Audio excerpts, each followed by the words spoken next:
സന്ദർശന വിസയിൽ ഗൾഫ് രാജ്യങ്ങളിൽ ജോലി തേടിയെത്തുന്നവരുടെ എണ്ണം അനുദിനം വർദ്ധിച്ചു വരികയാണ്. ലോകത്തിന്റെ വിവിധ ഭാഗങ്ങളിൽ നിന്നുള്ള അഭ്യസ്ത വിദ്യരും അല്ലാത്തവരും ഇതിൽപ്പെടും. എന്നാൽ UAEയിലെത്തുന്ന ഇവരിൽ വലിയൊരു വിഭാഗം ചൂഷക സംഘങ്ങളുടെ കൈകളിലാണെത്തുന്നത്.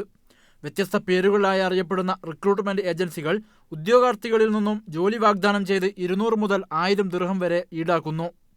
സന്ദർശന വിസയുടെ കാലാവധി കഴിയുന്നതോടെ ഉദ്യോഗാർത്ഥി സ്വാഭാവികമായും ജോലി ലഭിക്കാതെ നാട്ടിലേക്ക് മടങ്ങാറാണ് പതിവ്. ഞാനിപ്പോൾ ഒരു ജോബ് സെർച്ച് ചെയ്യുന്ന ആളായതുകൊണ്ട് എനിക്ക് പ്രത്യേകിച്ചും ഒരുപാട് മെയിലുകൾ, കാരണം ഡിഫറെൻറ്റ് ടൈപ്പ് മെയിൽ, പക്ഷേ സെയിം കണ്ടന്റ് ആയിട്ടുള്ള മെയിലുകളാണ് വരാറ്. വ്യത്യസ്ത കമ്പനികളുടെ പേരിൽ ഒരേ ഉള്ളടക്കത്തോടെ വന്ന 2 മെയിലുകൾ ഇതിനൊരു ഉദാഹരണമാണെന്ന് ഉദ്യോഗാർത്ഥിയായ ജാഫർ ചൂണ്ടിക്കാട്ടുന്നു.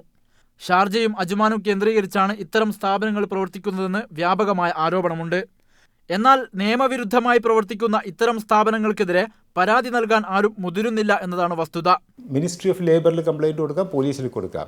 ഈ പുതിയ വരുന്ന ആളുകൾക്ക് ഇതിനൊരു പേടിയാണ്. പേടിക്കേണ്ട ഒരൊറ്റ തവണ നിങ്ങൾ പോയാൽ മതി, മിനിസ്ട്രിയിൽ പോയൊരു കംപ്ലയിൻറ്റ് കൊടുക്കുക, അല്ലെങ്കിൽ പോലീസിലൊരു കംപ്ലയിൻറ്റ് കൊടുക്കുക. പിന്നെ അത് സർക്കാരിൻ്റെ ബാധ്യതയായിട്ട് സർക്കാർ എടുക്കും. കോൺസുലേറ്റിലെ തൊഴിൽ വകുപ്പ് വിഭാഗത്തിന്റെ ഇടപെടൽ ഒരു പരിധിവരെ ഈ പ്രശ്നത്തിന് പരിഹാരമുണ്ടാക്കുമെന്നും അഭിപ്രായമുണ്ട്. ഒരു ലേബർ ഡിപ്പാർട്ട്മെൻറ്റ് കണ്ടിട്ട് കോൺസുലേറ്റിൽ അവർക്ക് ഹെൽപ്പ് ചെയ്യാൻ പറ്റും. ഈ വരുന്നവരെ അവിടെ രജിസ്റ്റർ ചെയ്യുക. ജോലി തേടിയെത്തുന്നവരും പ്രവാസി സമൂഹവും ബോധവാന്മാരാകുന്നതിലൂടെ മാത്രമേ ഇത്തരം തട്ടിപ്പ് സംഘങ്ങളെ നേരിടാനാവൂ. Haris Arikkulam, media 1, Dubai.